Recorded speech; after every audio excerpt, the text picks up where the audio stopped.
Hello दोस्तों, जय हिंद। मैं संजय चौहान आप सभी का हार्दिक स्वागत करता हूं अपने इस यूट्यूब चैनल पर।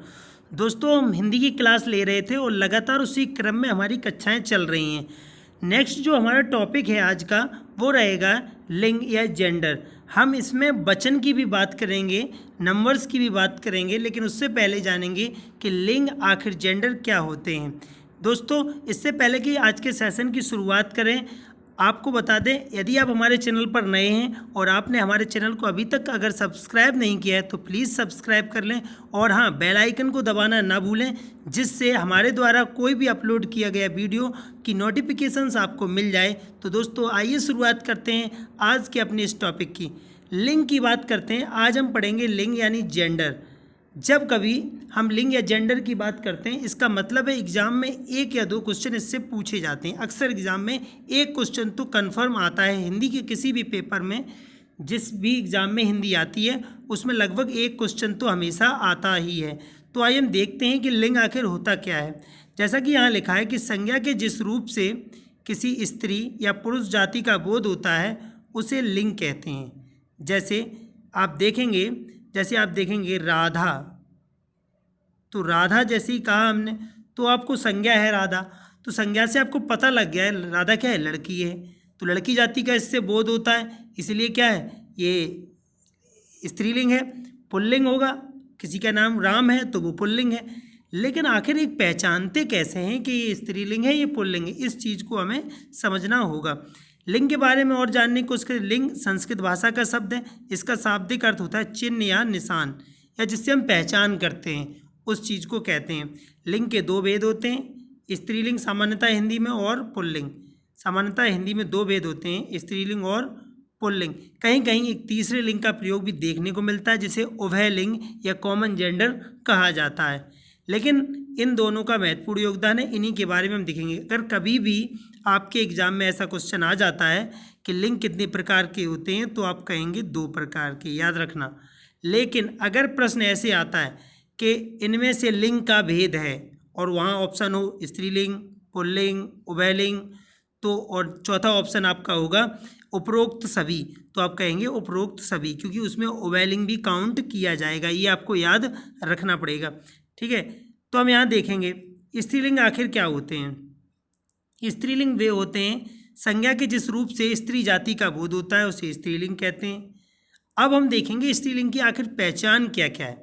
उससे पहले आपको एक बात बता दें, अगर कभी भी आपसे पूछा जाए, एक तो ये तरीका है कि स्त्रीलिंग पुल्लिंग को आप कैसे पहचानेंगे, दूसरा ये तरीका है स्त्रीलिंग और पुल्लिंग पहचानने का तरीका निर्भर करता है क्रिया पर। ये आप हमेशा देखेंगे, किस पर निर्भर करेगा, क्रिया पर।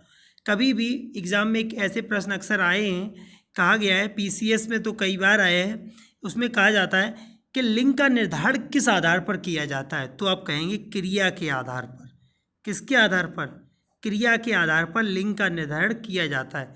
कैसे, जैसे राम करता है तो करता है, अब आपने समझ लिया कि करता है तो राम होगा, तो स्त्रीलिंग होगा। अगर कहीं लिखा होता करती है तो आप समझ गए वो लड़की है। करता है तो लड़का है और करती है, तो इसका मतलब है कि लिंग का निर्धारण क्रिया के अनुसार होता है। जैसे खाता है तो लड़का आप समझ जाएंगे, अगर खाती है तो लड़की हो जाएगी। तो लिंग का निर्धारण क्रिया के अनुसार होता है। अब हम बात करते हैं स्त्रीलिंग की। संज्ञा के जिस रूप से स्त्री जाति का बोध होता है उसे स्त्रीलिंग कहते हैं। स्त्रीलिंग की पहचान क्या है ये देखना है हमें। जिन संज्ञा शब्दों के अंत में खा आता है, खा आपको याद रखना है, खा, जिन संज्ञा शब्दों के अंत में खा आता है प्रायः वो स्त्रीलिंग होते हैं। कैसे होते हैं, स्त्रीलिंग। अब आप 100% नहीं कह सकते कि हर शब्द के पीछे अगर खा है तो वो स्त्रीलिंग ही होगा, नहीं, अपवाद भी होते हैं, कुछ अपवाद भी होते हैं, लेकिन ज़्यादातर वो स्त्रीलिंग होते हैं। ये बात आपको याद रखनी है। जैसे उदाहरण देखेंगे, राख, अगर आ जाए राख कैसा शब्द है, अगर आपसे पूछा जाए कि राख कैसा शब्द है तो आप कहेंगे स्त्रीलिंग है। चीख कैसा है, स्त्रीलिंग है। भूख, आँख, ये सब क्या है, स्त्रीलिंग शब्द हैं। तो इसे ऐसे आपको याद कर लेंगे, ठीक है। आगे देखेंगे हम, जिन भाववाचक संज्ञाओं के अंत में टा, वट, हट, ये देखो टा यानी प्रत्यय के रूप में जुड़ते हैं, टा, वट, हट अगर आते हैं तो स्त्रीलिंग शब्द होते हैं। जैसे झंझट, आहट, बनावट, घबराहट। अब आप देखेंगे झंझट होती है, अगर क्रिया के आधार पर निर्धारण करें इनका तो आप देखेंगे झंझट होती है। आहट किसी चीज़ की हुई आपको, बनावट होती है कि बनावट कैसे की गई, घबराहट भी होती है, होता नहीं है, होता होता तो पुल्लिंग होता। अब यहाँ क्या होती है, घबराहट होती है, तो आप ऐसे भी निर्धारण कर सकते हैं, तो ये स्त्रीलिंग हो जाएगा। ठीक है, इसके अलावा आप देखेंगे भाषा, बोली और लिपियों के नाम स्त्रीलिंग होते हैं। आप याद कर लें, कोई भी भाषा इस ब्रह्मांड में, इस विश्व में जो भी भाषा है, चाहे हिंदी, पंजाबी, मराठी, अंग्रेजी, फ्रेंच, जर्मन, कुछ भी, चीनी, कुछ भी आपकी भाषा हो जाए, जापानीज़, कुछ भी आपकी भाषा हो जाए, वो सब किस में होगी, स्त्रीलिंग में। भाषा स्त्रीलिंग शब्द है। ठीक है, इसके अलावा बोली, कोई सी बोली जैसे बुंदेली, मगधी, कन्नौजी, ठीक है, ये सब क्या होंगी, ये भी आपकी होंगी स्त्रीलिंग। इसके अलावा लिपि जैसे गुरुमुखी है, खरोष्टी है, ब्राह्मी है, ये सब लिपियाँ हैं। लिपियाँ भी किस में लिखी जाएंगी, स्त्रीलिंग में आप काउंट करेंगे इन्हें। ठीक है, इसके अलावा आप देखेंगे मोस्ट इंपोर्टेंट जो एग्जाम में पूछा था, नदियों के नाम स्त्रीलिंग होते हैं, ये चीज़ आपको याद रखनी है। नदियों के नाम स्त्रीलिंग होते हैं 3 नदियों को छोड़कर। वो 3 नदी कौन कौन सी हैं जिन्हें छोड़कर होते हैं, वो 3 नदी ये हैं, कौन सी, सोन, सिंधु, ब्रह्मपुत्र। ये ध्यान रखना, सोन नदी, सोन, सिंधु और ब्रह्मपुत्र, ये तीनों नदियां जो हैं वो किस में आएंगी, वो पुल्लिंग में आएंगी, वो स्त्रीलिंग नहीं होंगी। ये चीज़ आपको याद रखनी है। और सारी भी नदियाँ, चाहे यमुना, गंगा, गोदावरी, गंडक, कुछ भी आप नदी कोई सी भी ले लें, ठीक है, वो सब कैसी रहेंगी, वो सब स्त्रीलिंग रहेंगी। लेकिन सोन, सिंधु, ब्रह्मपुत्र, ये सब क्या रहेंगी, ये आपकी पुल्लिंग रहेंगी। ये चीज़ आपको याद करनी है।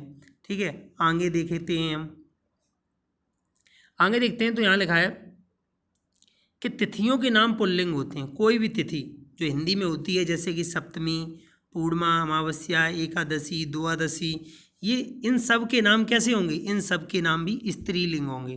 ठीक है, नक्षत्रों के नाम भी स्त्रीलिंग होंगे, जैसे अश्विनी, रोहिणी, भरणी, चित्रा, और भी कई सारे नक्षत्र होते हैं जो ग्रह नक्षत्र कहते हैं आप, उन सब के नाम कैसे होंगे, आप पढ़ लेंगे, उन सब के नाम स्त्रीलिंग होते हैं। और इसकी पीडीएफ भी आपको हमारे टेलीग्राम ग्रुप पर मिल जाएगी। आप इसके डिस्कशन से हमारे टेलीग्राम ग्रुप को ज्वाइन कर सकते हैं, वहाँ पर आपको सारी पीडीएफ एक साथ मिल जाती हैं।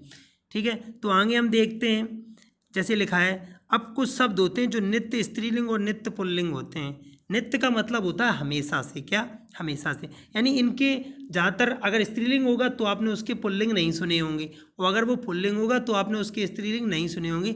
हम नर और मादा करके उनकी स्त्रीलिंग और पुल्लिंग का निर्धारण करते हैं। जैसे आप देखेंगे, नर कोयल, जो कोयल होती है, कोयल कैसी होती है, कोयल ही सुना होगा आपने, हमेशा शब्द सुना है कोयल। तो कोयल जो होती है, जैसे कोयल नाम से स्पष्ट है, तो कोयल क्या होगी, स्त्रीलिंग है, लेकिन इसका पुल्लिंग जो बनेगा वो हमेशा नर कोयल बनेगा, ना कि और कोई नहीं होता। कोयल का नर कोयल, नर लगा दिया तो वो कोयल। ठीक है, मैं जैसे मैना, मैना क्या होती है, स्त्रीलिंग होती है, नर मैना। मक्खी, तो इसका हो जाएगा नर मक्खी। बतख, बतख स्त्रीलिंग होती है, नर बतख हो जाएगा। चील, चील का हो जाएगा नर चील। बिल्ली, ये बहुत आता है एग्जाम में, याद रखना, बिल्ली का होता है बिलाव, बिल्ली का पुल्लिंग बिलाव होता है, ना कि बिलौटा, ना ही बिल्ला। ये अगर आ जाए, अगर नहीं हो ऑप्शन में तो आप कर सकते हैं, शायद हो, लेकिन बिल्ली का हमेशा बिलाव होता है, ये आपको याद रखना पड़ेगा। इसके अलावा हम देखेंगे पुल्लिंग, अब मरीज, जैसे मरीज आप देख रहे हैं यहाँ पे, ये नित्य पुल्लिंग है, क्या है, मरीज हमेशा पुल्लिंग में गिना जाता है। मरीज आया, मरीज आई, ये नहीं कहा जाता है, मरीज आया। ठीक है, मरीज को देखा, मरीज देखी, ये भी नहीं कहा जाता है। तो पुल्लिंग में आप देखेंगे कि संज्ञा के जिस रूप से पुरुष जाति का बोध होता है उसे पुल्लिंग कहते हैं। जैसे पर्वतों, दिवसों, मास आदि के नाम पुल्लिंग होते हैं। ये पॉइंट आपको याद रखना है। पर्वतों के नाम, कोई भी पर्वत का कोई भी नाम है, हिमालय, विंध्याचल, अरावली, अरावली चूँकि श्रेणी है, अरावली। अब जितने भी पर्वत होंगे, जो जो एंडीज पर्वत कोई भी पर्वत होगा जिसका नाम कुछ ना कुछ होगा, उस पर्वत का नाम पुल्लिंग होगा। दिवस, दिवस का मतलब जानती हैं, दिन। आप सोमवार, मंगलवार, बुधवार, ये सब दिन होते हैं, इन सब के नाम पुल्लिंग होंगे। मास, चैत्र, बैसाख, आषाढ़, सावन, भादो, भाद्र, क्वार, कार्तिक, ये सब क्या होंगे, ये आपके पुल्लिंग होंगे, इन सब के नाम पुल्लिंग होते हैं। और आपको क्या देखना है, मंडलों के नाम पुल्लिंग होते हैं, जैसे समताप मंडल, क्षोभ मंडल, ठीक है, आयन मंडल, ये सब पुल्लिंग होते हैं। जल स्थल जो भी होते हैं उनके नाम पुल्लिंग होते हैं, जैसे तालाब, सिर्फ नदी को छोड़कर ये आप ध्यान रखेंगे, ठीक है, नदी को छोड़कर ये पुल्लिंग होते हैं, ठीक है। इसके अलावा आप देखेंगे स्थान, नगर, राज्य, शहरों के नाम, ये सब कैसे होंगे, ये पुल्लिंग होंगे हमेशा। तो ये चीज़ आपको याद रखनी है, ऐसे चीज़ें याद रखनी है कि शहरों के नाम पुल्लिंग होते हैं। तो कोई शहर का नाम दिया गया और पूछा गया आपसे एग्जाम में कि ये पुल्लिंग है या स्त्रीलिंग, तो आप कह देंगे पुल्लिंग है, क्योंकि आपने पढ़ा है शहरों के नाम पुल्लिंग होते हैं, नगर के नाम पुल्लिंग, राज्य के नाम पुल्लिंग होते हैं, ये आपको याद रखना है। लेकिन कुछ शहर अपवाद हैं, वो कौन कौन से हम देख लेते हैं। जैसे काशी स्त्रीलिंग शब्द है, अयोध्या भी स्त्रीलिंग है, मथुरा भी स्त्रीलिंग है। धार्मिक दृष्टि से इनका महत्व है, इसीलिए इन्हें स्त्रीलिंग श्रेणी में रखा गया है, आप याद कर लेंगे, ठीक है। इसके अलावा आप देखेंगे शरीर के अंगों के नाम पुल्लिंग होते हैं, शरीर के अंगों के नाम पुल्लिंग होते हैं, ये आप देख रहे हैं। जैसे अंगुली, आँख, नाक, जीभ, ये स्त्रीलिंग होते हैं। ये चीज़ आप याद रखेंगे, ये अपवाद हैं, ये क्या हैं, अपवाद हैं। और बचे हुए जितने भी होंगे वो क्या होंगे, पुल्लिंग होंगे। लेकिन अंगुली, आँख, नाक, जीभ, ये सब स्त्रीलिंग होते हैं। उन्हें आप क्रिया के अनुसार भी निर्धारण कर सकते हैं, जैसे आँख होती है, नाक होती है, होता नहीं कहा गया कभी, जीभ होती है, ठीक है, तो अंगुली होती है, अंगुली होता है, ये नहीं कहा, ठीक है। अंगूठा हो जाए तो पुल्लिंग हो जाएगा, आप ध्यान रखना, ठीक है। कान होते हैं, कान होती नहीं है, इसीलिए आप पुल्लिंग में होगा वो, तो ये स्त्रीलिंग होते हैं। और बचे हुए जितने भी होते हैं वो सब पुल्लिंग होते हैं, ये आपको याद रखना है। इसके अलावा आप देखेंगे मोती, हीरा, पन्ना, जवाहरात प्रायः धातुओं के नाम कैसे होते हैं, पुल्लिंग होते हैं। लेकिन चांदी को छोड़कर, चांदी स्त्रीलिंग है, आप याद रखेंगे। चांदी कैसा है, चांदी स्त्रीलिंग है, ये चीज़ आप याद कर लेंगे। इसके अलावा आप देखेंगे कि पेड़ों के नाम पुल्लिंग होते हैं, कोई भी पेड़ है उसका नाम पुल्लिंग होगा। लेकिन 2 वृक्ष हैं जिन्हें आप देख सकते हैं स्त्रीलिंग होते हैं। इसके अलावा इमली भी है, सागौन और शीशम, शीशम स्त्रीलिंग में आता है, ठीक है। सॉरी गलत हो गया, यहाँ पे आप देख लेंगे शीशम पुल्लिंग में ही आता है। किस में आता है, पुल्लिंग में। शीशम, सागौन, शीशम भी पुल्लिंग ही होता है, ये आप ध्यान रखेंगे।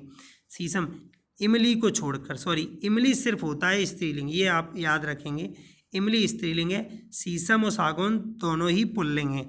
और भी जितने भी वृक्ष या पेड़ पौधों के नाम होंगे वो सब क्या होंगे, आपके पुल्लिंग ही होंगे, सिर्फ इमली स्त्रीलिंग है, ये आपको याद रखना है। इसके अलावा आप देखेंगे अनाजों के नाम पुल्लिंग होते हैं, जैसे गेहूँ, बाजरा, ठीक है, ये सब क्या होते हैं, ये सब पुल्लिंग होते हैं, उड़द। इसके अलावा दाल शब्द, दाल आप कहेंगे, सिर्फ दाल, अगर सिर्फ दाल शब्द लिखाओगे, दाल क्या है, ये जो शब्द है दाल, ये क्या है, तो आप ये स्त्रीलिंग होगा। इसके अलावा कुछ दालें भी स्त्रीलिंग होती हैं, जैसे मूंग, अरहर और मकई, ये दालों के नाम स्त्रीलिंग होते हैं। बाकी जितने भी दाल, चना की दाल, उड़द, ठीक है, ये सब कैसी होंगी, ये पुल्लिंग होंगी, ये चीज़ आपको याद रखनी है। इसके अलावा आप देखेंगे वर्णमाला के अक्षरों के नाम पुल्लिंग होते हैं, वर्णमाला के अक्षरों के नाम पुल्लिंग होते हैं। कोई भी वर्णमाला का अक्षर है पुल्लिंग, लेकिन ई, चाहे छोटी हो चाहे बड़ी, और री, ऋषि वाला, ये स्त्रीलिंग में आते हैं, ये चीज़ आपको याद रखनी है।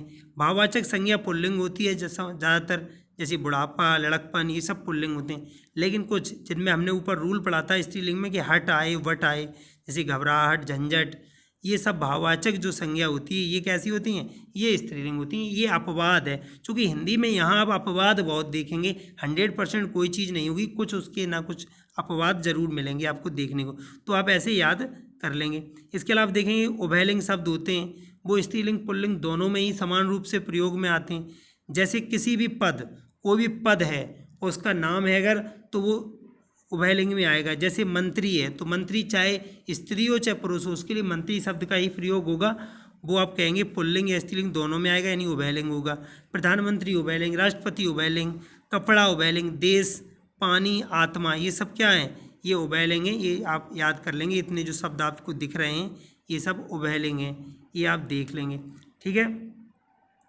अब हम बात करेंगे वचन की। तो वचन यानी नंबर्स, वचन को हम क्या कहते हैं, नंबर कहते हैं। हिंदी में 2 प्रकार के मुख्य वचन होते हैं, कौन कौन से होते हैं, एक वचन और बहुवचन। कुछ आप देखेंगे कि महिला से महिलाएं बनते हैं, आपने देखा होगा कि बधू से बधुएं, इस प्रकार से एक वचन को बहुवचन में चेंज करते। एक वचन जिसमें एक के बारे में बात होती है, बहुवचन में एक से अधिक के बारे में बात होती है। संस्कृत में क्या होता है, 3 प्रकार के वचन होते हैं, एक वचन, द्विवचन और बहुवचन, लेकिन यहाँ सिर्फ एक वचन और बहुवचन होते हैं। लेकिन कुछ मोस्ट जैसे दलित है, दलित वर्ग, यहाँ जन, लोग, गण, वृंद लगा ले सकते हैं आप, ऐसे कुछ शब्द आप लगा सकते हैं बहुवचन बनाने के लिए। ठीक है, तो आप देखेंगे इस प्रकार से आपको दिख रहा होगा। अब बहुवचन के प्रयोग कहाँ कहाँ होते हैं, जो मोस्ट इससे पूछे जाते हैं एक वचन बहुवचन से, वो हम देखते हैं। वैसे तो आप किताबों में पढ़ लेंगे, कहीं भी बहुत सारे एक वचन से बहुवचन लिखे हैं, वहाँ तो ये टॉपिक ऐसा नहीं है जो बहुत पढ़ाया जाए, लेकिन फिर भी जो मोस्ट हैं और जो इनकी ट्रिक हो सकती है वो आप देखें कि कौन से एक वचन के रूप में हमेशा प्रयोग होते हैं, कौन से हमेशा बहुवचन के रूप में प्रयोग होते हैं, वो चीज़ें आपको देखनी है। जैसे आप देखेंगे हमेशा बहुवचन रूप में प्रयोग होने वाली कुछ, जैसे आंसू, आंसू बहुवचन के रूप में ही प्रयोग होता है। अगर कभी पूछ दिया जाए कि आंसू कैसा शब्द है, तो आप कहेंगे बहुवचन है। केस यानी बाल, समाचार, दर्शन, प्राण, ये बहुत पूछे जाते हैं। ये जो ब्रैकेट में लिखे हैं आप देख रहे हैं, कई एग्जाम में आ चुके हैं कि समाचार कैसा शब्द है, तो आप कहेंगे बहुवचन है, क्योंकि समाचार पढ़े जाते हैं ना कि पढ़ा जाता है। समाचार कई होते हैं, कई खबरों से मिलकर समाचार बनते हैं, इसलिए बहुवचन होते हैं। दर्शन किए जाते हैं, दर्शन भाव है इसीलिए दर्शन किए जाते हैं। प्राण, उड़ गए, आपने देखा प्राण पखेरु उड़ गए, प्राण के तो नहीं उड़ गया, प्राण उड़ गए, यानी कई थे। तो अब हस्ताक्षर, सांसों से प्राण होते हैं, हस्ताक्षर, लोग, प्रजा, रोम, होश, ये सब क्या है, ये आप देखेंगे ये आपके बहुवचन के रूप में प्रयुक्त होते हैं हमेशा से। ठीक है, हमेशा एक वचन में कौन से प्रयुक्त होते हैं ये देख लेते हैं। क्रोध, क्षमा, छाया, प्रेम, जल, पानी, जनता, ये बहुत आता है एग्जाम में, आप याद कर लेंगे सीधा सीधा। जनता शब्द, जनता एक वचन के रूप में प्रयोग होता है। भीड़, माल, दूध, वर्षा, यानी अम्लों के नाम आप देख लेंगे। अम्ल जो होते हैं, पदार्थ होते हैं, ये सब कैसे होते हैं, ये एक वचन के रूप में ही प्रयोग होते हैं, क्योंकि ये एक अम्ल के रूप में, एक पूरे मिक्सचर के रूप में प्रयोग किए जाते हैं। इसलिए जनता एक समुदाय को कहा जाता है, इसलिए भी जनता को क्या कह सकते हैं आप, जनता को आप एक वचन कहते हैं। ठीक है, इसके अलावा देखेंगे तो यहाँ आपने देख लिया, ऐसे ही कुछ पॉइंट हैं जिनसे अक्सर एग्ज़ाम में प्रश्न पूछे जाते हैं। तो आपको आज का वीडियो कैसा लगा हमें कमेंट बॉक्स में ज़रूर बताइए। और हाँ, इसके बाद हम अपने अगले क्रम में कल मुलाकात होगी हमारी। और अगर आपको ये वीडियो ज़्यादा से ज़्यादा पसंद आया हो तो ये अपने दोस्तों के बीच शेयर करें और हमारे चैनल को सब्सक्राइब करना ना भूलें। अगले वीडियो में फिर आपसे मुलाकात होगी, तब तक के लिए नमस्कार, जय हिंद।